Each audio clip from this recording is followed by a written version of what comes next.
현재 중국의 국제적인 입지가 갈수록 크게 곤란해지고 있는 상황이 도래하고 있습니다. 최근 설문조사에 따르면 중국의 리더격인 연합, 브릭스에서조차 중국은 외면당하고 있습니다. 그러다 보니 이제 중국에서는 패권을 추구하다가 당장 경제 문제부터 큰 타격이 생겼습니다. 지난해 처음으로 크게 실패한 부동산 부양책을 다시 꺼내들려 하고 있으나 역부족입니다. 코로나 이후 중국을 3년간 봉쇄해 외국 자본을 모두 막아버린 게 부작용으로 나타나는 겁니다. 그러다 보니 중국은 자신들과 경제적 연결고리가 큰 국가인 호주에 결정적인 항복 선언을 금주에 했는데요. 그런데 그러고 나서 유럽에서 들려온 한국 소식에 엄청나게 당황하는 모습이 펼쳐지고 있습니다. 중국이 주변국에 잘해보자며 손을 내밀고 있는데 결국엔 한국 때문에 큰 차질을 빚게 됐다는 소식입니다. 우선 최근 중국 정부는 호주에 각종 보복 관세를 철회하기로 한 모습이 등장했습니다. 중국이 가장 많이 쓰는 경제 보복의 방법은 해관을 통해서 수입을 늦추거나 관세를 높이는 방법입니다. 실제 최근 후쿠시마 오염수로 인해서 일본의 해산물의 통관이 늦어지게 하는 방법을 사용하고 있고, 해산물 특성상 통관이 늦어지면 상하기 때문에 사실상 일본 수산물은 중국의 판매가 어렵게 됐습니다. 하지만 중국은 호주산 목재는 물론이고 보리 등 주요 수입품에 대한 보복 관세를 철회한 겁니다. 그런데 중국에서 왜 이렇게 했으며 그 이후에 유럽에서 나온 한국 소식은 무엇인지 궁금한데요. 우선 최근 호주의 반중 정서는 역대 최악이라고 여길 만큼 분위기가 좋지 않은 상황이라고 할 수 있습니다. 호주의 여론은 역대 최고로 중국에게 매우 적대적이면서 공격적 모습을 보이고 있습니다.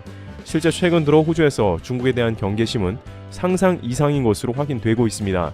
진보 성향의 일간지 시드니 모닝 헤럴드조차 자체 군사 전문가 패널들의 연구를 바탕으로 3년 내 호주와 중국이 전쟁을 벌일 가능성이 있다며 전쟁에 대비해야 한다는 보도를 했습니다. 한때 호주 수출의 40% 정도를 중국에 의지했던 호주는 2017년부터 둘의 관계가 급속하게 악화되었는데요.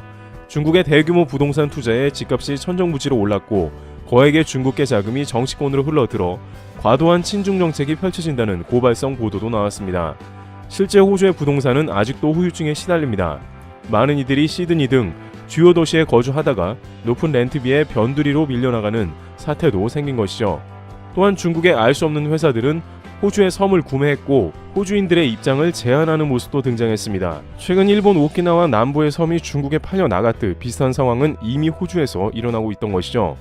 일부 호주 보수 성향 매체들은 중국이 호주를 집어삼킬 수 있다며 부정적 견해를 펼쳤습니다. 여기에 중국 유학생이 호주 대학에서 홍콩 민주화를 지지하는 학생들을 집단 구타하는 모습에 호주인은 경악했고, 코로나19 대유행까지 이어지며 반중 정서는 날이 갈수록 커진 모양새입니다.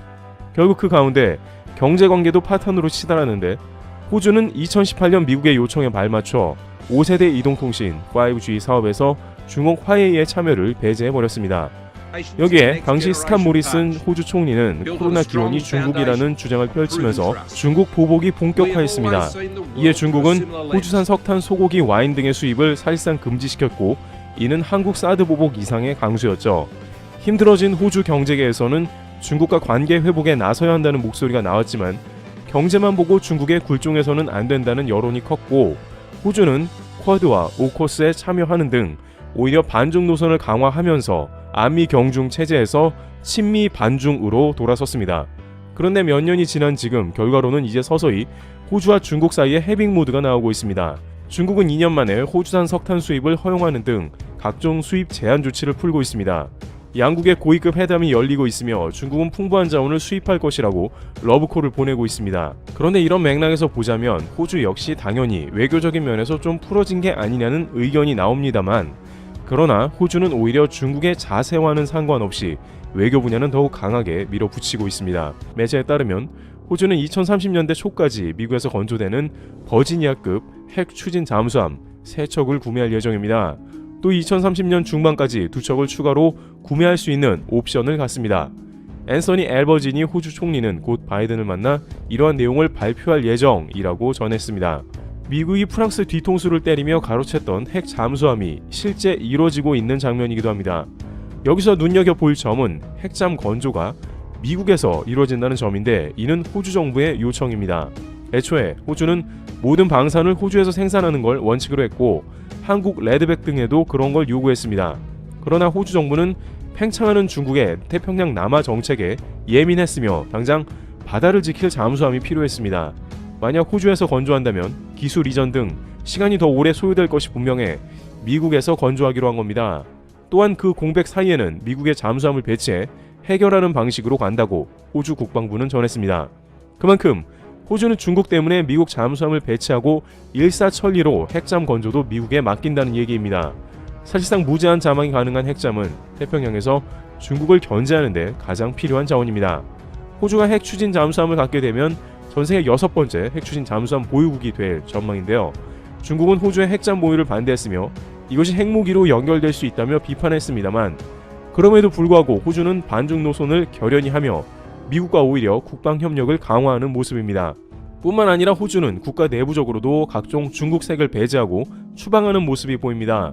호주는 최근 정부 건물에 설치된 중국산 폐쇄로 TV, CCTV와 영상 기록 장치 등을 모두 철거했으며 필리핀과 남중국해 공동 순찰을 추진하기로 하며 중국의 심기를 건드리고 있는 상황입니다. 필리핀 영해를 제 집 드나들듯 하는 중국을 함께 견제해주는 국가는 현재 미 해군밖에 없으나 여기에 호주가 힘을 보태면서 중국은 자연스레 위축되는 모습이고 호주의 핵잠까지 등장하는 것이죠. 당연히 이러한 국면이라면 중국은 오히려 호주에 대한 보복을 더 심화해야 하는 게 정상인 상황입니다. 그러나 지난주 호주산 석탄은 2년 만에 중국으로 수출되는 모습이 포착되었습니다. 블룸버그 통신에 따르면 호주산 야금용 석탄을 실은 벌크선 매직 이클립스가 이날 아침 중국 철강 생산의 중심지인 남부 광둥 성안구 도시 잔장에 전박했으며 이는 호주 석탄이 대거 중국으로 진입함을 뜻합니다. 또한 비공식적인 무역 규제 속에 당국의 눈치를 보던 중국 내 면화 수입 업체들도 호주산 면화 수입에 착수했습니다. 물론 이는 스칸 모리슨 총리가 연임에 실패하고 노동당 정부 출범 이후 달라진 모양새라고도 말합니다. 그러나 양국 관계가 회복된 결정적인 이유는 다름 아닌 중국이 호주가 필요했다는 의견이 줄을 이룹니다. 실제 이번 석탄 수출은 중국에서 다급하게 호주 측에 석탄 수출을 풀어달라고 요청하며 이루어졌습니다. 현재 중국의 공장은 풀가동 중이나 좀 더 퀄리티가 좋은 호주 석탄이 필요한 상황이기도 합니다. 그러다 보니 중국은 어느 때보다 해빙에 들어가길 원했고 정권 교체되자마자 호주에 매달렸다는 겁니다. 그동안에 호주는 여러가지 경제적 손해는 봤겠지만 중국이 훨씬 큰 피해를 상대적으로 입은 것으로 보입니다. 실제 그 와중에 중국은 호주의 철광석만큼은 계속 수입해왔던 것으로 보입니다. 대체가 불가능하기 때문이죠. 정리해보자면 호주는 여전히 반중 노선을 타고 있고 결국 중국의 경제 보복에서 승자가 된 셈인데요. 그런데 중국이 호주와 서서히 화해를 했지만 유럽에서 들려온 한국 관련 청천벽력 소식에 놀라게 되는데요. 일단 최근 중국은 전기차를 유럽에 판매하려고 했지만 판매가 매우 부진하다는데요. 영국의 파이낸셜 타임즈에 따르면 유럽의 주요 항구가 중국의 전기차들 주차장이 되고 있다는 소식입니다. 중국은 미국이 중국의 전기차를 막자 대신해서 전기차를 대량으로 유럽으로 수출하려 합니다. 하지만 유럽 시장은 테슬라와 현대 등 한국의 전기 차량이 성과를 내고 있어 중국은 외면당하는 상황이죠. 여기에 쓸데없는 과잉 생산 등으로 중국은 그야말로 사면초가 상황을 맞은 것입니다. 이 차량 등은 판매도 되지 않은 차량이기에 주차 비용까지 늘어나 적자가 막심할 것으로도 판단됩니다. 여기에 2차 전지는 더욱더 심각한 상황이라는데요. 업계에 따르면 중국이 올인하기로 한 유럽의 배터리가 사실상 한국에 잠식당하고 있다는 소식입니다. 블룸버그에 따르면 중국은 미국의 배터리 시장 진출이 불가능하게 되자 유럽에 올인하고 있는 모습인데요. 특히 CATL은 헝가리 등의 유럽 최대 규모 배터리 생산 공장을 짓고 있으며 세력을 키워가고 있습니다. 그러나 막상 유럽의 수요가 제한되어 있고 한국의 선점 효과 때문에 크게 효과를 못 본다는 겁니다. 또한 유럽 프리미엄 브랜드에서는 한국의 배터리를 선호하는 것도 중국이 부진한 요인 중 하나입니다. 독일 3사 등은 미국에 수출을 해야 하는데 IRA 요건에 부적합한 중국제를 굳이 택하겠냐는 겁니다. 결국 중국은 이런 상황이 잘 안 이루어지자 한국에 최근 3개월 동안 5조 원 투자 의사를 밝혔는데요. 한국 배터리 공장에 투자하고 한국을 통해서 미국의 배터리를 수출해보겠다는 심산입니다. 양국 기업들은 한국에서 제작돼 미국산 전기차에 장착된 배터리가 미국 인플레이션 감축법 IRA에 따른 세제 혜택을 받고자 한미 자유무역협정 FTA를 활용하는 방안을 모색하고 있다는 겁니다.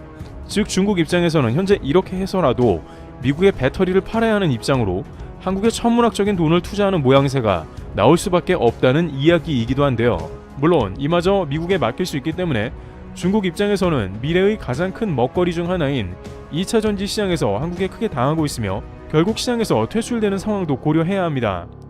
이와 같이 중국은 주변국에 잘해보자면서 연일 손을 내밀고 각종 제재를 해제하고 있습니다만 가장 중요한 미래 산업에서 한국에 퇴출당하며 오히려 수조 원씩 투자하고 있는 상황이 펼쳐집니다. 트리블TV였습니다. 감사합니다.